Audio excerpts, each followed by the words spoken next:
Hello and good morning everybody. मैं वैशाली गोगी आप सभी का स्वागत करती हूँ हमारे चैनल पर और आप सभी देख रहे हैं खबरें फटाफट। तो दोस्तों, आपकी सुबह की शुरुआत करते हैं दिन भर की ताजा तरीन गर्मा गर्म खबरों के साथ। आप तो जानते ही हैं कि हाल फिलहाल में कोरोना वायरस और उसकी वैक्सीन हर किसी इंसान के लिए कितनी ज्यादा मायने रखती है और इसी के साथ बढ़ते कोरोना के कहर की वजह से लोगों की चिंताएं भी बढ़ गई हैं और वैक्सीन को लेकर इंतजार और भी ज्यादा या फिर यूं कह लीजिए कि बेसब्री और भी ज्यादा बढ़ती जा रही है, जिसके लिए हर एक देश की सरकार तमाम कोशिशों में जुटी हुई है। इसी के साथ कोरोना वैक्सीन के अलावा हमारे देश में और भी ऐसे कई अहम मुद्दे हैं जिनके बारे में लगातार चर्चाएं हो रही है, फिर चाहे वो देश की सुरक्षा हो या फिर कोई और दूसरे बदलाव हो। इन सब के बारे में सारी सही और सटीक जानकारियां आगे इस वीडियो में देंगे। बस आप वीडियो के साथ एंड तक बने रहिएगा। तो चलिए खबरों की ओर बढ़ने से पहले एक नजर डालते हैं सुर्खियों की ओर। अमेरिकी कोर्ट ने H-1B वीजा पर ट्रंप के आदेश को रद्द किया। भारत चीन को राहत। गुजरात बीजेपी नेता ने उड़ाई कोरोना नियमों की धज्जियां। पोती की सगाई में 6000 लोग हुए शामिल। आ गई कोरोना की वैक्सीन। अगले हफ्ते से ब्रिटेन में शुरू होगा टीकाकरण। नाक में डालने वाली इस दवा से कोरोना पर लग सकती है लगाम, रिसर्चर्स ने किया दावा। पूरी आबादी को नहीं दी जाएगी कोरोना वैक्सीन। ट्रांसमिशन चेन कैसे तोड़ेगी सरकार।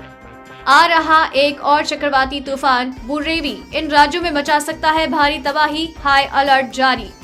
SBI लाया कॉन्टैक्टलेस डेबिट कार्ड। अब पूरी दुनिया में करे ट्रांजैक्शन। शॉपिंग पर भी मिलेगा बढ़िया डिस्काउंट।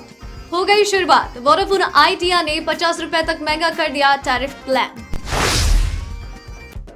जी हाँ दोस्तों, ऐसी और भी कई खबरें और अपडेट्स हैं जिनके बारे में सबसे सही और सटीक जानकारी हम आपको आगे इस वीडियो में देंगे। बस आप वीडियो के साथ एंड तक बने रहिए। तो इसी के साथ आपसे ये भी कहना चाहूंगी कि इस वीडियो को बनाने में मुझे बड़ी मेहनत लगती है और आप भी उतनी मेहनत, प्यार और सब्र के साथ इस वीडियो को एंड तक देखते हैं। हम उस बात का तहे दिल से शुक्रिया अदा करते हैं। आप अपना ये प्यार और सपोर्ट इसी तरीके से बरकरार रखिए। वीडियोस को लाइक और शेयर करना बिल्कुल भी मत भूलिएगा। अब चलिए खबरों की ओर बढ़ते हैं।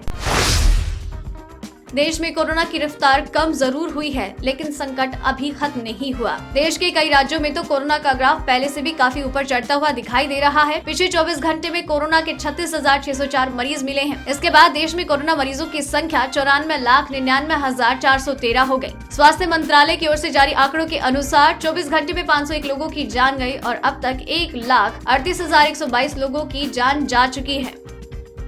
चलिए बढ़ते हैं अगली खबर की ओर। यूनाइटेड किंगडम ने फाइजर और बायोएनटेक की कोरोना वैक्सीन को मंजूरी दे दी। अमेरिका और यूरोपीय संघ के फैसले से पहले फाइजर और बायोएनटेक की कोरोना वैक्सीन को मंजूरी देने वाला यूनाइटेड किंगडम पहला पश्चिमी देश बन गया है। ये वैक्सीन अगले हफ्ते से ब्रिटेन में उपलब्ध होगा। बता दें कि कुछ दिन पहले ही फाइजर कंपनी ने ऐलान किया था कि वो लैब में कोविड-19 यानी कोरोना की ऐसी वैक्सीन बनाने में सफल हुई है जो कि वायरस के सामने 96% असरदार है। चलिए बढ़ते हैं अगली खबर की ओर। कोरोना वायरस को लेकर गुजरात सरकार अलर्ट मोड पर है। प्रमुख शहरों में नाइट कर्फ्यू लगा है। पुलिस लोगों से जुर्माना वसूल रही है, लेकिन बीजेपी के एक नेता ने ही सरकार की व्यवस्थाओं को ठेंगा दिखाया है। हाल ही में भगवा दल के बड़े नेता और पहले मंत्री रहे कांति गामित की पोती की सगाई में 6000 से ज्यादा लोग शामिल हुए। इतना ही नहीं, इस दौरान सोशल डिस्टेंसिंग को भूलकर जमकर गरबा भी खेला गया। मामले का वीडियो वायरल हो गया है। वीडियो के वायरल होने के बाद मामले की गंभीरता को देखते हुए प्रशासन भी सख्त हो गया है और आनन फानन में जांच के आदेश दे दिए। चलिए बढ़ते हैं अगली खबर की ओर।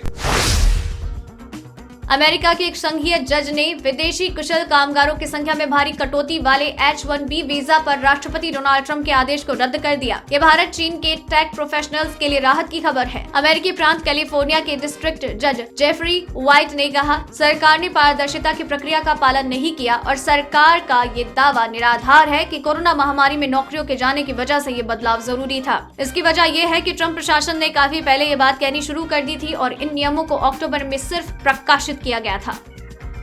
चलिए बढ़ते हैं अगली खबर की ओर।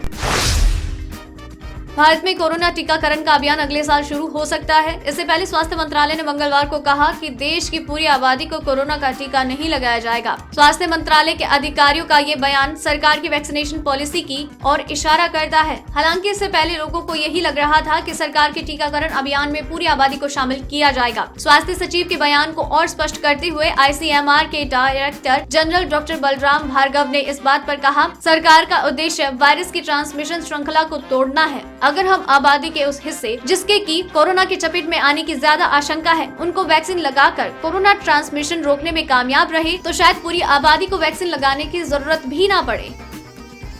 चलिए बढ़ते हैं अगली खबर की ओर।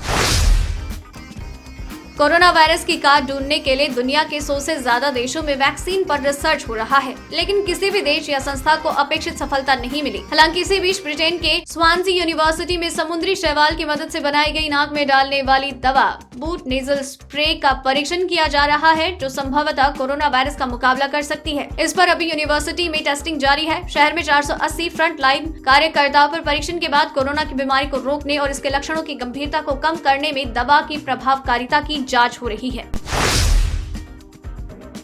दोस्तों, खबरों का सिलसिला खत्म नहीं हुआ है। अगर आप चाहते हैं कि खबरें आप तक लगातार यूं ही पहुंचती रहे, तो अभी चैनल को सब्सक्राइब कर लीजिए, बेल आइकन को दबा दीजिए ताकि आप तक खबरों का नोटिफिकेशन पहुंचता रहे।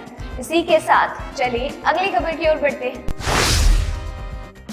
देश में जहां लोग कोरोना महामारी से त्रस्त हैं, वहीं चक्रवाती तूफानों का सिलसिला भी लगातार जारी है। कुछ दिन पहले चक्रवाती तूफान निवार ने दक्षिणी राज्यों में कहर बरपाया था और अभी इसके गुजरे हुए कुछ दिन भी नहीं हुए हैं कि मौसम विभाग ने एक और चक्रवाती तूफान की चेतावनी जारी कर दी। IMD के चक्रवात चेतावनी प्रभाग ने बताया, बंगाल की खाड़ी में उच्च दबाव के देर रात चक्रवाती तूफान के रूप में बदलने की संभावना है। केरल, पुडुचेरी और दक्षिण तटीय आंध्र प्रदेश के कुछ हिस्सों में भी चक्रवात पनप रहा है। इसके चलते इन क्षेत्रों में भारी वर्षा होने की संभावना है। इतना ही नहीं, आज रात तक 80 किलोमीटर प्रति घंटे की रफ्तार से हवा की गति के साथ चक्रवात के तेज होने की संभावना है। अगले 24 घंटे में चक्रवात तीव्र होकर तूफान में बदल जाएगा।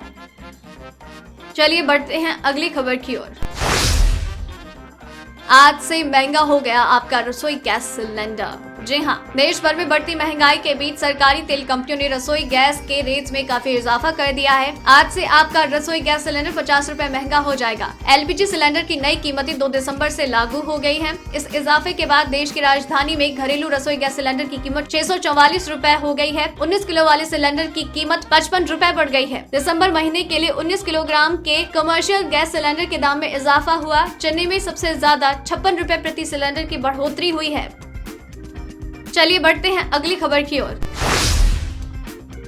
सस्ता होगा सोना। 2021 की शुरुआत में 42,000 रुपए तक गिर सकती है कीमतें। जी हाँ, कोरोना संकट में सुरक्षित निवेश के तौर पर गोल्ड में जमकर पैसों की बारिश हुई। यही वजह रही कि सोने का भाव अपने रिकॉर्ड स्तर पर पहुंचा। अब सोने में निवेश उतना आकर्षक नहीं रहा। पिछले 3 हफ्ते में गोल्ड का भाव 4,000 रुपए तक गिरा है, वही रिकॉर्ड हाई से 8,000 रुपए प्रति 10 ग्राम तक लुढ़क गया है। सोने के भाव में फिलहाल तेजी की कोई उम्मीद नहीं। एक्सपर्ट्स बता रहे हैं कि फरवरी 2021 तक गोल्ड के भाव 42,000 रुपए प्रति 10 ग्राम के आसपास पहुंच सकते हैं। वहीं चांदी की कीमतों में कमी देखने को मिली है। सोना अगस्त महीने में 56,200 रुपए प्रति 10 ग्राम पर पहुंचा था।